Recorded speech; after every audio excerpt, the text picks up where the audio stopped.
Las noticias que tienes que saber están en Pauta de Análisis. Para ponerlo en contexto, Cuba, sin ninguna duda, atraviesa una de las situaciones más críticas de su historia reciente y está marcada por una situación muy compleja energética. Se habla incluso de un colapso energético y de una parálisis casi total de servicios básicos. Entonces tenemos acá un colapso del transporte, un colapso del turismo. Hay aerolíneas internacionales, especialmente canadienses, que han cancelado vuelos hacia la isla. Hay escasez de combustible para aviones. Hay parálisis de servicios básicos como recolección de la basura, al menos en La Habana, que está generando una crisis sanitaria. Y para qué decir, como telón de fondo, la tensión con Estados Unidos, que se ha agravado luego de la amenaza del gobierno de Donald Trump de imponer sanciones y aranceles a países que suministren petróleo a la isla, y lo que ha cortado el flujo de combustible que llegaba desde Venezuela. Eso como en la base. Y en Chile, esta crisis aterrizó y aterriza dividiendo al oficialismo y también poniendo presión desde la oposición. ¿Por qué al oficialismo? Porque el gobierno del presidente Gabriel Boric, si bien ha condenado las violaciones de derechos humanos en la isla, ha manifestado preocupación por esta crisis humanitaria y ha señalado que van a hacer entrega de ayuda material a través de la Cancillería. Esto ha significado reacciones, ha hablado el presidente electo también justamente sobre este punto. De eso y más queremos conversar esta mañana con Patricio Fernández, periodista, escritor, y es el autor, además de un libro que hizo viajando mucho a la isla. Este no es un libro que está hecho desde la academia, está hecho desde poner los pies en la calle en Cuba. Viaje al fin de la revolución, donde planteó tempranamente, ¿no?, de cómo es finalmente, ¿no?, una isla donde lentamente venía generando, carcomiéndose esta idea de revolución. Patricio Fernández, muy buenos días. Lo tenemos conectado a través de Zoom para que lo puedan ver por streaming. Hola Claudia, ¿qué Que- tal? Mejor que no lo vieran a uno, pero bueno, ¿qué le vamos a hacer? ya, pero estás como muy congestionado, muy resfriado, Sí, un poco, constipado, muy constipado. estoy constipado. Sí. Ya, Pato Fernández, tú hiciste, fueron muchos viajes a la isla, por lo tanto hay una radiografía sobre cómo se está viendo esta revolución. Lo que sucede ahora es que pareciera ser que aquí se está llegando a un punto de no retorno. Vemos, ¿no?, que la isla está viendo una crisis, quizás una de las mayores crisis. ¿Cómo estás viendo tú esto? Y también, ¿no es cierto?, el correlato desde la discusión de la política. A ver, yo en el periodo que tú dices, cuando escribí ese libro, Cuba, el fin de la revolución, fue entre el año 2014 y 2018, y me la pasaba casi más allá que Me acá. acuerdo. Pero la última vez que fui fue hace unos 5 meses, o sea, fui recién. Y lo primero que habría que decir respecto de lo que se está discutiendo ahora de Cuba es que todos los dramas que está viviendo esa isla, lo que le voy a agregar, varias descripciones a las que tú has hecho, no empezaron con la invasión de Estados Unidos a Venezuela, ni con el bloqueo que se está produciendo ahora petrolero desde el gobierno de Donald Trump. Cuando yo fui ahora la última vez, hace 5 meses, la degradación respecto del tiempo en que había estado antes, hasta el 2018, era radical. No solo están convertidos muchos parques en basurales, no solo se están cayendo edificios de manera cotidiana, esto de que La Habana se está derrumbando, no es una metáfora. Mm. Hay heridos y noticias todo el tiempo porque se desmoronan casas que ya no se sostienen en pie. Hay gente durmiendo en las calles. Hay muchos viviendo de la recolección de basura, o sea, que están viviendo de comer en los basureros. Tienen nombre. Ha entrado una droga que se llama el químico. Cuba se caracterizaba por ser un lugar muy libre de todos estos flagelos, digamos. Y hoy día esta es una droga que tiene una mezcla de fentanilo con varias no sé cuántopinas, que cuesta baratísimo y que tiene incluso barrios que por momentos pueden recordar algunos de esos de Estados Unidos que hemos visto donde aparecen los zombies, digamos.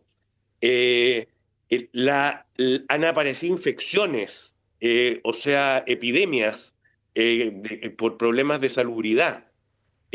Yo cuando terminé de escribir ese libro hablaba todavía de que Cuba era posiblemente el mejor lugar de América Latina para ser pobre y el peor para dejar de serlo. Bueno, hoy día ya no es nada parecido al mejor lugar de América Latina para ser pobre, porque está viviendo un proceso de, digámoslo así, haitización. O sea, los cubanos se preguntan hoy día hasta dónde puede llegar esto. Ujú.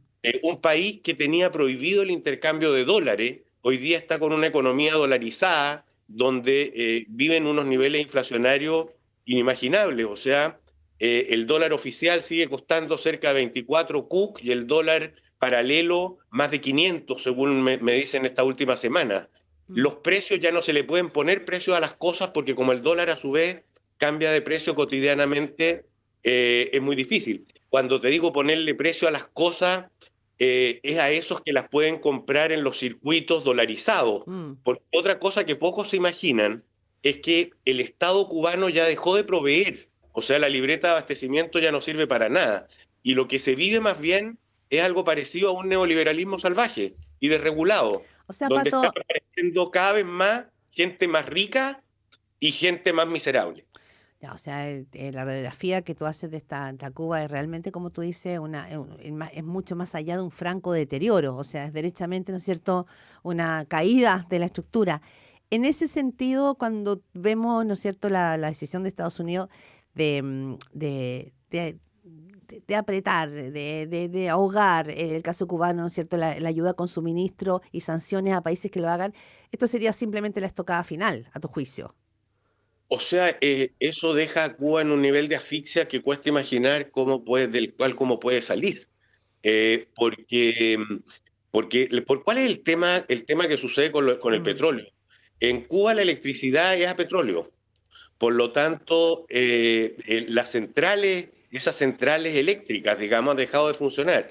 Y al igual que sucedió en el periodo especial, después de la caída de la Unión Soviética, acá ya no hablan de apagones, sino que hablan de alumbrones, porque la norma es la falta de luz.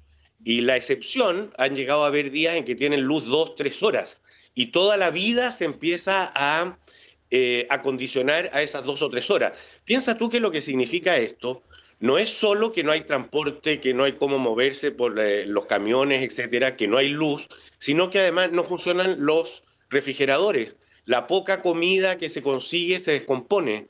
La vida se va volviendo imposible. Hoy día, me cuentan a mí mis amigos de allá, La Habana huele a carbón, porque como tampoco hay gas ni otras cosas, cocinan con carbón y están quemando cables, queman lo que tienen a mano para cocinar al interior de las casas. La Habana, Cuba ha vivido dos procesos migratorios paralelos, esto también se sabe y se conversa poco. Desde el año 2023 se han ido de Cuba cerca de 3 millones de personas. Algunos Mm. piensan, las cifras van entre 2 y 4. Ha bajado la población de cerca de 11 millones a algo así como 8. El turismo desapareció. Las calles están vacías. Casi no hay jóvenes en Cuba.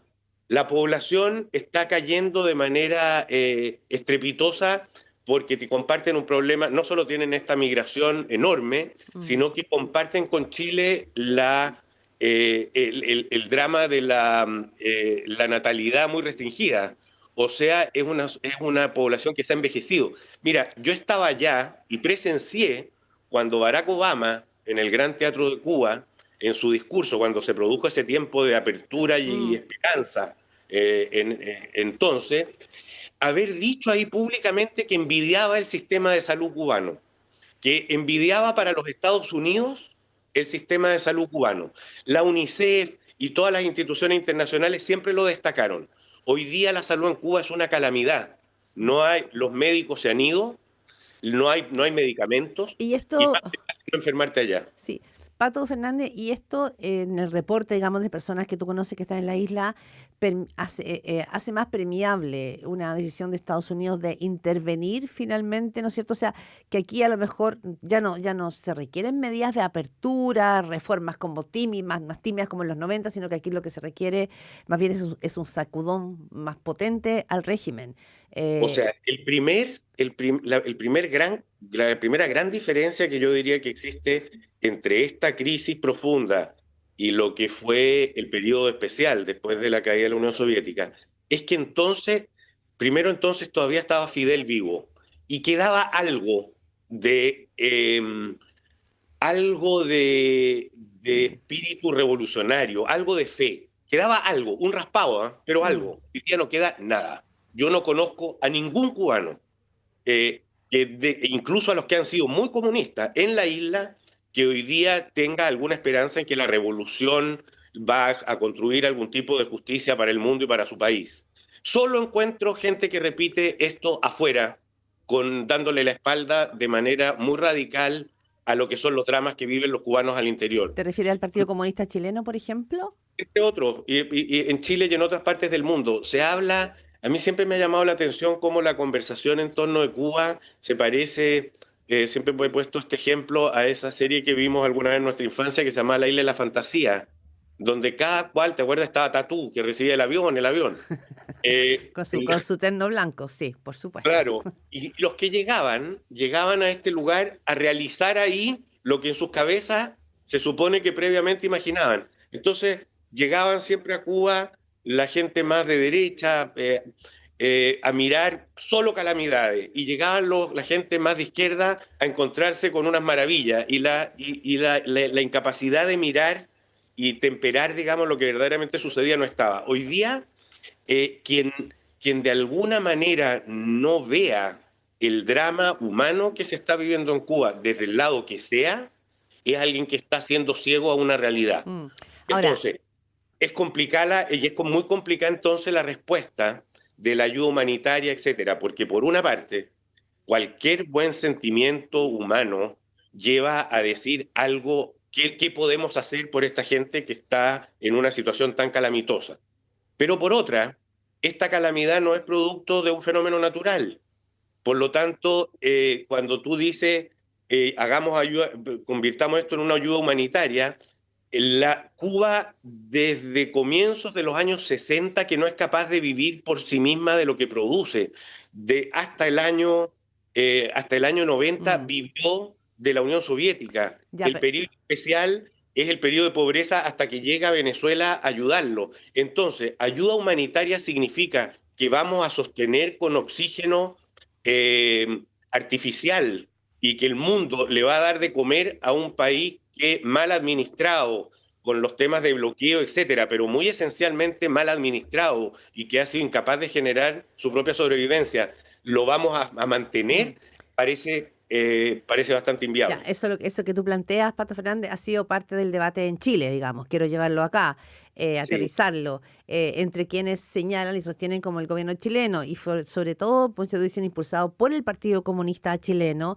de señalar y denunciar que Chile no puede ser indiferente a lo que ellos califican como un bloqueo criminal de una isla, ¿no es cierto?, sin luz y ni agua.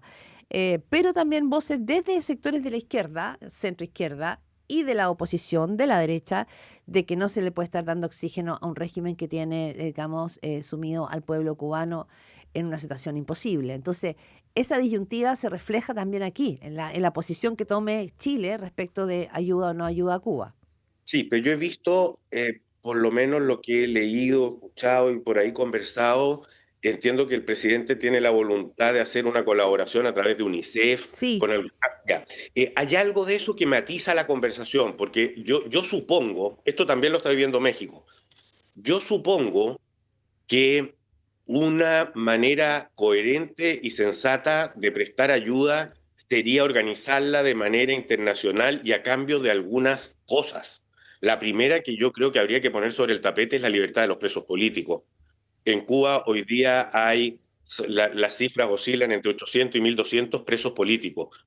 Buena parte de ellos detenidos el año 2021, cuando se produjeron protestas y levantamientos en medio de esa ola de estallidos sociales que hubo en América Latina de muy distintos signos. Eh, de alguna manera, lo que cuesta todavía, y esto no es que me cueste a mí, sino que a quien tú le preguntes y a los cubanos, etcétera, es cómo va a evolucionar esto. Lo que muchos especulan es que esto va a terminar evolucionando en una conversación pactada con los mismos Estados Unidos, que hasta aquí no ha tenido todavía buenos resultados, pero hay que pensar, mira, ¿hay un bloqueo criminal? Yo diría sí, y que no solo responde a esta última etapa. Hay un bloqueo que viene desde los 60, hay un bloqueo que se agudiza con Donald Trump cuando Donald Trump vuelve a poner a Cuba, después de que Biden lo había sacado en la lista de países terroristas, le prohíben a los países del mundo medidas tan fuertes como tener intercambios tecnológicos con Cuba, cerraron la plataforma Airbnb, o sea, intercambios farmacológicos. Todo esto no es de ahora, es de hace ya unos Mm, meses, cuando llegó Donald Trump.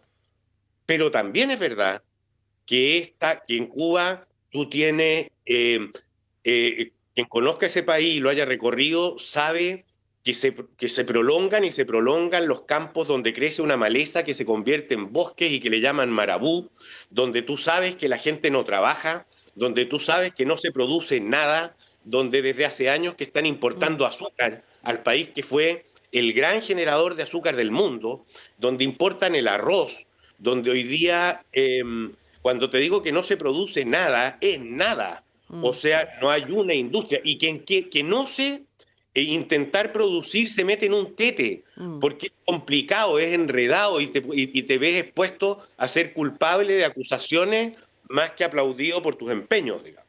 Sí, Pato, claro, hablamos de Donald Trump y de Estados Unidos, pero la verdad es que la figura aquí se llama Marco Rubio, el secretario de Estado.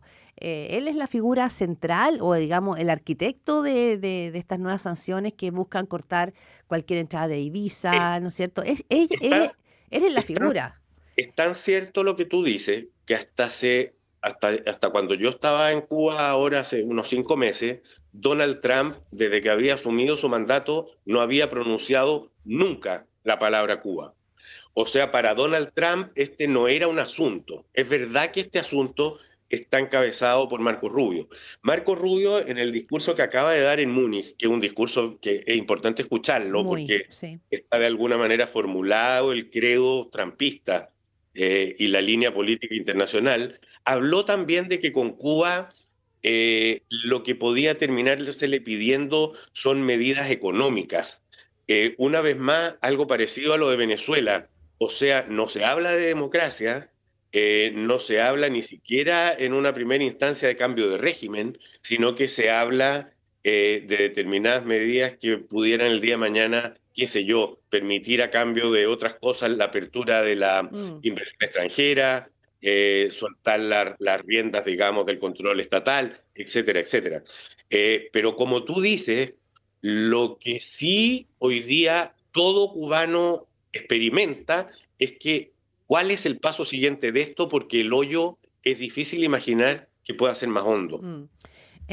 Feroz, Pato, porque finalmente cuando vemos esto, Cuba no es solamente una isla, sino que también para la izquierda latinoamericana y para la derecha latinoamericana ha significado, ha cristalizado un debate largo respecto, ¿no es cierto?, de esa revolución o de esos sueños. Y en Chile, Bueno, sí, te escucho. lo que vuelve a Cuba un lugar tan interesante para algunos, entre los que me cuento, seguirlo, etcétera, es que efectivamente Cuba representa algo muy importante y muy grande. Y la caída de Cuba, el desmoronamiento de Cuba, ineludiblemente también marca el final de una izquierda. De alguna manera es un reto que va más allá de lo que sucede solo en ese país. Que no es lo mismo que pasa en Venezuela, en ese sentido, digamos, de No lo que porque simboliza esa izquierda. Venezuela Mm, era, la revolución del siglo XXI siempre fue de cartón piedra. Era una revolución media plástica. La revolución cubana fue verdad. mm. Fue una esperanza que a fines de los 50, comienzos de los 60, congregó a las mejores voluntades del planeta, congregó a las mejores cabezas de la cultura, congregó al cristianismo incluso, congregó, o sea, se constituyó en una esperanza mundial. América Latina en ese momento se supone que podía generar un hombre nuevo, que se podía generar una sociedad en la que la pobreza era superada. Y el final de esta historia, que comienza por un sueño, termina en pesadilla. Y de alguna manera asumir ese fracaso estruendoso es algo que a la izquierda le va a costar sudor y Mm. lágrimas. Y si Y, bien este proceso no está empezando ahora, ahora está terminando. Y va a tener que costarle, digamos, un ejercicio sí. de enorme honestidad. El tiempo corre, Pato Fernández, pero ya que estamos, y también has hecho una izquierda una mirada sobre la izquierda latinoamericana, pero pensemos en la chilena. Se está acercando el fin de un gobierno, de una nueva generación de izquierda, que es liderado por Gabriel Boric. Em, pero también vemos, ¿no es cierto?, que este caso de Cuba vuelve a abrir esa grieta que hemos visto a lo largo de estos años de gobierno entre lo que llamamos el socialismo democrático o la centroizquierda y sectores de izquierda más puramente izquierda, como ha sido el Partido Comunista, que sigue defendiendo a Cuba y levantando esa bandera. Más que puramente izquierda, llamémosle viejamente izquierda, llamémosle obstinadamente izquierda, ortodoxamente izquierda, y a estas alturas a rato dan ganas de decir mafiosamente izquierda, porque algo de eso hay de taparse los ojos y a ratos hasta de crueldad. Ahora, lo que ha vivido también el gobierno de Boric, y en algún minuto parte de sus huestes tendrá que sincerárselo, el Partido Comunista le ha hecho la vida bastante imposible. Ha tenido colaboradores cómplices en los ministerios, pero esos mismos ministros comunistas tienen un conflicto enorme con su partido, que más bien, a partir de cierto momento, una de sus alas ha sido opositora al gobierno de Boric. Daniel Jadwe, Carmen Hertz, han sido opositores al gobierno de Boric. Yo creo que esto le mete una cuña muy profunda al Frente Amplio, que es como decir, ¿para dónde se van ustedes, compadritos? Mm. Ustedes nacieron admirando mucho al PC, en lo que viene van a seguir encontrando que ellos son los héroes y ese mundo socialista democrático los traidores, o vaya a haber caído en la cuenta de que unos fueron los que te ayudaron a construir y los otros fueron los que te patearon las canillas. Mm. ¿Y tú ves esa pregunta, esa disyuntiva en el Frente Amplio ahora que está dejando el poder? La veo todavía muy eludida, Mm. y creo que es una pregunta bien sustancial, porque efectivamente el Partido Comunista tiene esta lealtad con Cuba, porque si tú le Mm. quitas esto se queda sin nada. Ahora Eh, vamos a ver, y con esto cerramos, Pato Fernández, cuál va a ser la postura de Gabriel Boric una vez que deje la presidencia, porque él es militante del Frente Amplio, histórico, y vamos a ver finalmente, ¿no es cierto?, hacia dónde se inclina. Esa va a ser una lectura muy importante de leer. yo creo que va a ser muy importante y muy significativo. Yo creo y apuesto que Boric, después de tener, digamos, de vivir la experiencia concreta de un gobierno, de saber eh, lo que es tener que mirar la realidad con los ojos limpios y no con las ilusiones o pretensiones, digamos, sino que también con lo que es la búsqueda de resultados concretos, mucho de esto lo ha aprendido. Pero efectivamente es una pregunta abierta que tendrá que demostrar. Ujú. Patricio Fernández, escritor, periodista, autor y reportero, digamos, de este libro Viaje al fin de la revolución en Cuba. Muchísimas gracias por esta buena conversación tempranito aquí en este miércoles 18 de febrero. Que estés muy bien. Un Cuídese de gusto. ese resfrío. Un gusto. Un Chao. gustazo, que esté muy bien.